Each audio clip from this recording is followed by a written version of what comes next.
জানেন কি কৃষ্ণ মাথায় ময়ূর পুচ্ছ রাখেন কেন? এর পেছনে আছে এক গভীর রহস্য। বনবাসের এক গভীর সকালে রাম এবং সীতা ঘন জঙ্গলের মধ্যে হেঁটে যাচ্ছিলেন। সীতা হালকা ক্লান্ত হয়ে বললেন, আমার ভীষণ জল তেষ্টা পেয়েছে। রাম প্রার্থনা করলেন প্রকৃতি মায়ের কাছে যেন প্রকৃতি তাদের পথ দেখায়।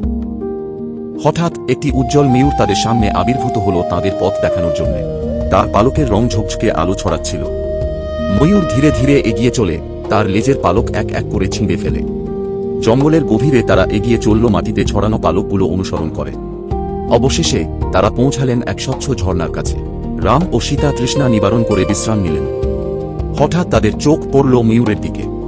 সে নিঃশব্দে মাটিতে পড়ে আছে, চারপাশে ছড়ানো পালক। রাম সীতা খুব দুঃখিত হয়ে বললেন, আমার পরবর্তী জন্মে আমি তোমার স্মৃতিকে সম্মান জানাব। ভগবান কৃষ্ণ হিসাবে তাঁর পরবর্তী অবতারে ময়ূরের ত্যাগের প্রতি কৃতজ্ঞতার প্রতীক হিসাবে কৃষ্ণা তাঁর মাথায় সবসময় ময়ূর পালক ধারণ করতেন। রাম অবতারের এই নিঃস্বার্থ ত্যাগের গল্পটি ভালো লাগলে কমেন্ট করুন। জয় শ্রীরাম। আর এখনই সাবস্ক্রাইব করুন পরের রহস্য উন্মোচন করতে।